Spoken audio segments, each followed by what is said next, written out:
Hello everyone, welcome back again to the platform of Ranjan legal hub. आज हम लोग इस वीडियो के माध्यम से डिफरेंस जानेंगे among tort, crime and breach of contract. Tort crime से कैसे डिफरेंस है, टॉर्ट और ब्रीच ऑफ कॉन्ट्रैक्ट में क्या क्या डिफरेंस है, these all things will be cleared in this video. So हम स्टार्ट करते हैं। सबसे पहले हम लोग देखते हैं टॉर्ट और क्राइम में क्या डिफरेंस होता है। Main difference seriousness of crime को लेके होता है। Seriousness in the sense tort में कुछ कुछ पेट्टी ऑफेंस आते हैं। जब हम वर्ड यूज करें petty offence, then petty offence का मतलब होता है वैसे ऑफेंस जिनके लिए कोर्ट एक्शन लेने से मना कर देता है कि इतना छोटा क्राइम में हम एक्शन नहीं ले सकते। फॉर एग्जांपल किसी ने किसी एक पर्सन को स्लैप कर दिया। अब एक स्लैप के लिए हम किसी को पनिशमेंट नहीं दे सकते हैं। कोई एक पेन का चोरी कर लिया, अब एक पेन जो कि 3 रुपया, 5 रुपया, 10 रुपया का आता है, उसके लिए हम उसको पनिशमेंट नहीं दे सकते हैं। इसी को बोला जाता है पेटी ऑफेंस। तो जितने भी टॉर्ट में कवर होंगे वो सारे आएंगे वैसे चीज़ जो कि less serious in the nature होगा। इसी लेस सीरियसनेस रोंग को बोलते हैं हम लोग सिविल रोंग। वेरेज क्राइम में इंक्लूड होता है मोर सीरियस रोंग। मोर सीरियस रोंग मीन्स पब्लिक रोंग। मोर सीरियस रोंग में हमारा मर्डर आ जाता है, रेप आ जाता है, एक्सेट्रा। जितने भी क्राइम हम लोग पढ़ते हैं बीएनएस में वो सारे हमारे कवर होते हैं मोर सीरियस ऑफेंस में।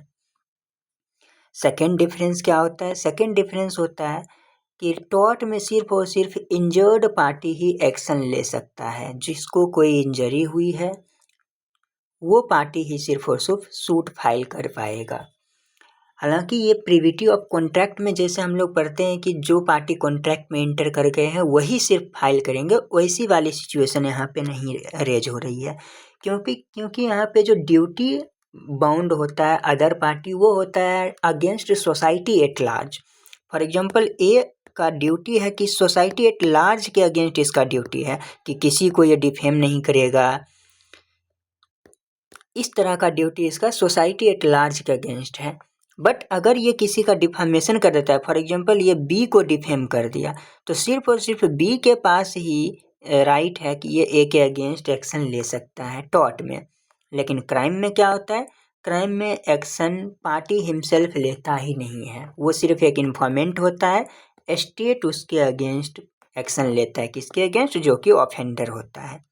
यहाँ हम क्रिमिनल वर्ड का यूज नहीं कर रहे हैं because there was a difference between criminal and offender. Criminal वैसे पर्सन होते हैं जो कि कोई रोंग एक्ट किए हो। ये रोंग हो सकता है, सोशल रोंग भी हो सकता है। इसमें इंक्लूड होगा सोशल रोंग। सोशल रोंग के लिए कोई पनिशमेंट प्रोवाइड नहीं किया गया है। लेकिन जब वैसे रोंग जो जिसके लिए पनिशमेंट हमारे बीएनएस में प्रोवाइड कर दिया गया है वो सारे हमारे आ जाएंगे ऑफेंस में, और इस ऑफेंस को कमिट करने वाले पर्सन को हम लोग ऑफेंडर बोलते हैं। ये हो गया हमारा second difference. Another difference is tort में जो पार्टी होते हैं ये आउट ऑफ कोर्ट सेटलमेंट कर सकते हैं, और ये जो डिस्प्यूट सेटल होगा ये एमिकेबली होगा। दोनों पार्टी बैठेंगे, बैठ के डिस्प्यूट को सेटल कर सकते हैं। एक और इसमें आता है सिचुएशन कि पार्टी किसी भी स्टेज पे केस को विड्रॉ कर सकते हैं। अपने सूट को वो विड्रॉ कर लेंगे, केस वहीं पे ख़त्म हो जाएगा। कोई एक्शन किसी पार्टी के अगेंस्ट नहीं लिया जाएगा। But in case of crime ना तो आउट ऑफ कोर्ट सेटलमेंट हो सकता है जिसको हम लोग कॉम्प्रोमाइज यूज करते हैं वर्ड, ना कॉम्प्रोमाइज हो सकता है, ना केस हम विड्रॉ कर सकते हैं। इसमें प्रॉपर ट्रायल फेस किया जाएगा। ट्रायल के बाद ही या तो एक्विटल होगा या फिर कन्विक्शन होगा। सिर्फ यही दो सिचुएशन बन सकता है और इसमें आउट ऑफ कोर्ट सेटलमेंट हो ही नहीं सकता है, पॉसिबल ही नहीं है। अनदर डिफरेंस इज टॉर्ट में एंड ऑफ जस्टिस कैसे अचीव होता है? एंड ऑफ जस्टिस अचीव होना मीन्स जस्टिस प्रोवाइड कैसे होता है पार्टी को। टॉर्ट में जस्टिस प्रोवाइड होता है by compensated to the party who is injured. जो पार्टी इंजर्ड हो चुका है उसको कंपनसेट किया जाए। और यहाँ पे कंपनसेशन क्यों दिया जाता है? क्योंकि जो पार्टी इंजर्ड हुआ है उसको हम लोग इंजर्ड पार्टी बोलते हैं या विक्टिम भी बोलते हैं क्रिमिनल केस में। तो ये जो इंजर्ड पार्टी है इसको अपने प्रीवियस पोजीशन में वापस लाने के लिए एक अमाउंट दिया जाता है जिसको हम लोग डैमेजेज बोलते हैं। कंपनसेशन का अमाउंट होता है, वो अमाउंट पार्टी को मिल गया, ऐसा माना जाएगा कि अब जस्टिस अचीव हो गया, एंड ऑफ जस्टिस दोनों पार्टी को मिल गई। क्राइम में क्या होता है? क्राइम में जो रोंग डूअर होते हैं उनको पनिशमेंट मिलता है। ये पनिशमेंट क्या हो सकता है? फाइन हो सकता है, इम्प्रिजनमेंट हो सकता है, या फिर दोनों भी हो सकता है। तो इस तरह का जो पनिशमेंट मिला इसके थ्रू एंड ऑफ जस्टिस को अचीव किया जाता है। और टॉर्ट में एंड ऑफ जस्टिस अचीव किया जाता है by compensated to the party.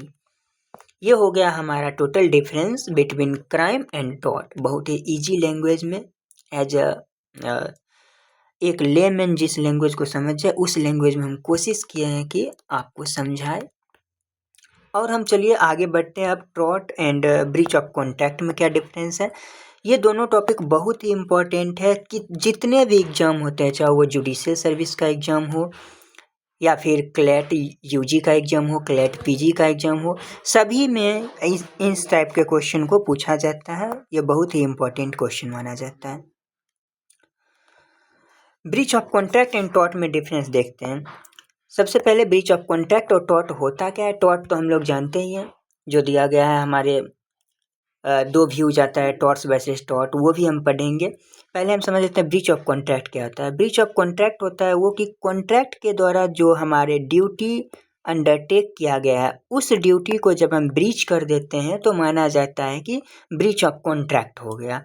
इसमें आएगी बात प्रीविटी ऑफ कॉन्ट्रैक्ट की, यानी कि दोनों पार्टी मिलकर ही डिसाइड करेंगे कि दोनों पार्टी का ड्यूटी क्या होगा, और जो ड्यूटी डिसाइड हो गया है उस ड्यूटी को अगर हम फॉलो नहीं करते हैं तो माना जाएगा ब्रीच ऑफ कॉन्ट्रैक्ट हो गया। फॉर एग्जांपल ए बी मिल करके एक कॉन्ट्रैक्ट किया कि ए बी को बोलता है कि हमको तुम कोई डेट फॉर एग्जांपल एक दिन बाद, यानी आज हो गया हमारा 29, वो कहता है कि 30 को तुम हमको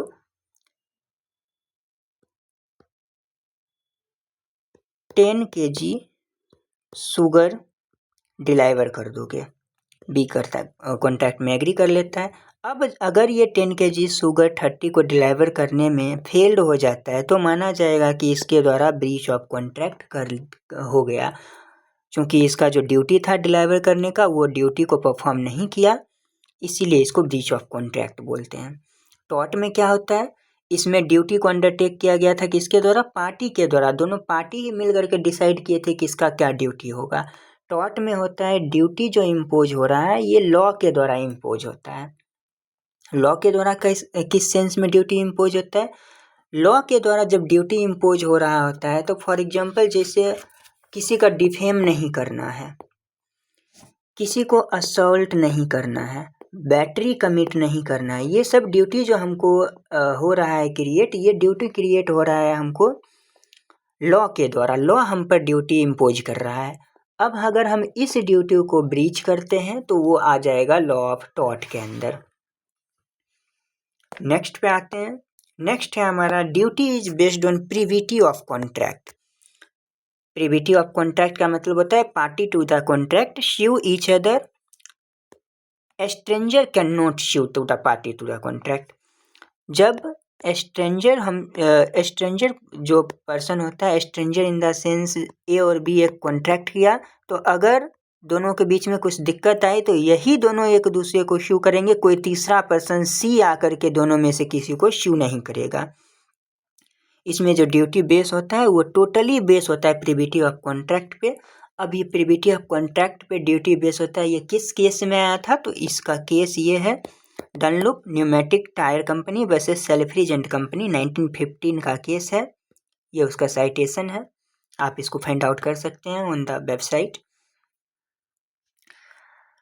अब हम आते हैं टॉर्ट में। टॉर्ट में क्या होता है? Duty imposed by law, law के द्वारा ड्यूटी इम्पोज किया जाता है।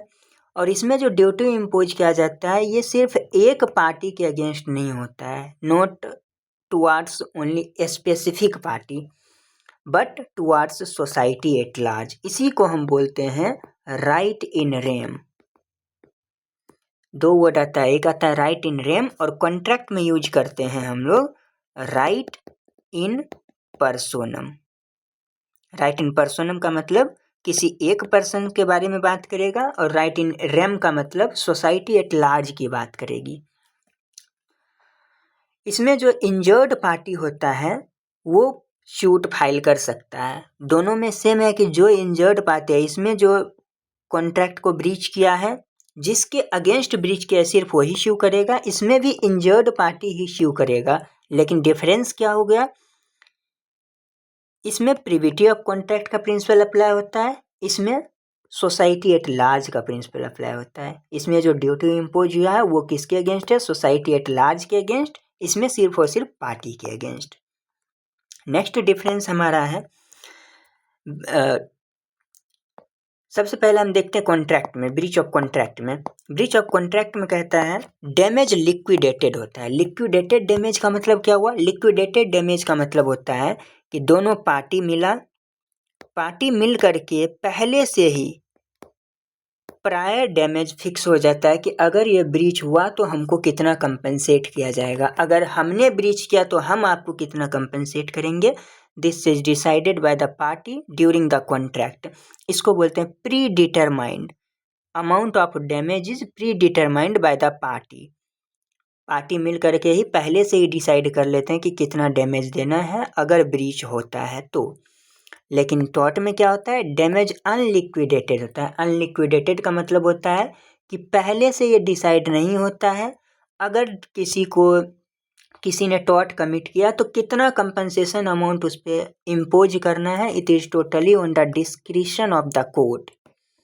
कोर्ट के डिस्क्रिशन पे होता है। कोर्ट अमाउंट ऑफ डैमेज को देखेगी, पार्टी के सिचुएशन को देखेगी कि कितना कंपनसेट कर सकता है, उन सब को देखते हुए डैमेज का अमाउंट दिया जाएगा।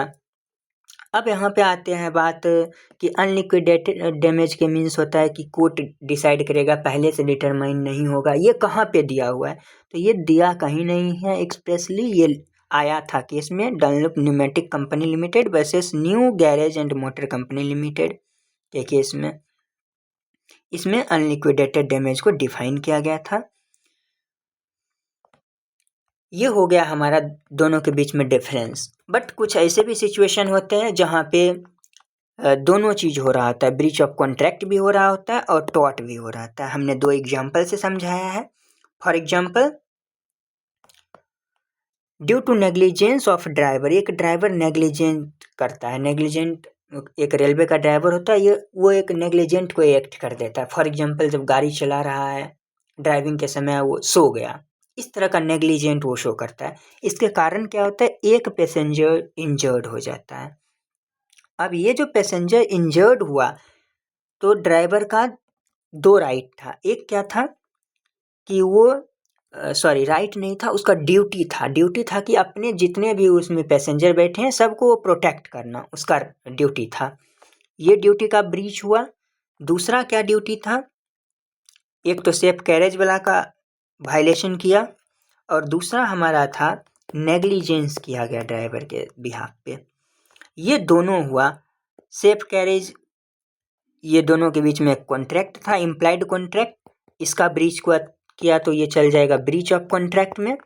नेग्लिजेंस शो किया, ये चल जाएगा हमारा टॉर्ट में। यहाँ पे दोनों राइज हो रहा है। इस तरह का एक और सिचुएशन है। फॉर एग्जाम्पल, एक पर्सन है, उसने अपने नेबर के पास अपना हॉर्स छोड़ा 1 वीक के लिए।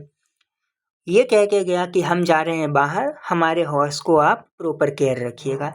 अब उसका जो नेबर था वो क्या किया कि हॉर्स को खाना पीना देना बंद कर दिया और हॉर्स की डेथ हो जाती है स्टारवेशन के कारण। यहाँ पे भी दो ड्यूटी का वायलेशन हो रहा है। जो ड्यूटी बेली के पास था, यहाँ पे बेलर और बेली का रिलेशन आ जाता है एक, इसको हम लोग आगे पढ़ेंगे। कॉन्ट्रैक्ट में जब हम कॉन्ट्रैक्ट का वीडियो डालेंगे उसमें इस चीज़ को बता देंगे, बेलर क्या होता है, बेली क्या होता है। अभी सिंपल समझ लीजिए, फॉर एग्जांपल ये ए अपना सामान बी के पास जा कर के रखता है, तो ए हो गया हमारा बेलर, बी हो गया हमारा बेली। यहाँ पे गया, वो जाकर के हॉर्स रखा था, हॉर्स स्टारवेशन के कारण मर गया। यहाँ पे सबसे फर्स्ट किस चीज़ का वायलेशन हुआ है, due care in this matter, यानी कि ड्यू केयर का वायलेशन हुआ, जो कि सेक्शन 151 में दिया हुआ है। इसमें दिया हुआ है कि अगर आपके पास सामान कोई रखता है तो आपका रिस्पॉन्सिबिलिटी हो जाता है कि आप ड्यू केयर उसको रखिए, इस तरह से रखिए जैसे आप अपना सामान को रखते। दूसरा क्या है, नेग्लिजेंस किया गया। अब ये जो ड्यू केयर का वायलेशन हुआ, ये चूंकि कॉन्ट्रैक्ट में है तो कॉन्ट्रैक्ट का वायलेशन हो गया, ब्रीच ऑफ कॉन्ट्रैक्ट हो गया। नेग्लिजेंस ये टॉर्ट में आ गया। इस तरह से दोनों चीज एक साथ कमिट हो रहा है। अब यहाँ पे क्या होगा, अगर दोनों एक साथ कमिट हो, दोनों जब एक साथ कमिट हो तो पार्टी पे डिपेंड करता है, वो ब्रीच ऑफ कॉन्ट्रैक्ट के लिए भी जा सकता है अंदर कॉन्ट्रैक्ट एक्ट, या फिर टॉर्ट के लिए भी जा सकता है। लेकिन ऐसा नहीं होगा कि पार्टी दोनों को क्लेम कर ले, वो किसी एक को ही क्लेम करेगा। Either he can choose breach of contract और commission of tort.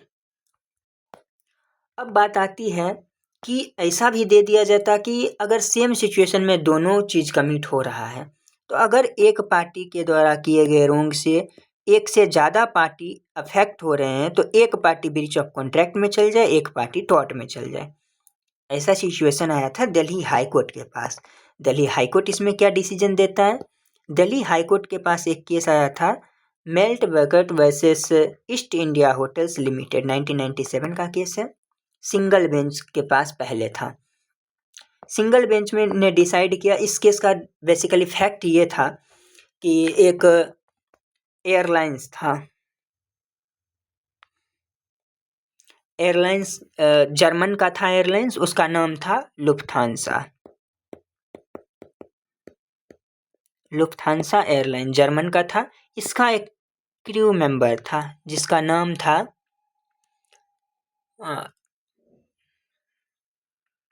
Crew member with को पायलट। ये एक होटल में रुकने गया था, होटल का नाम था होटल ओबरॉय।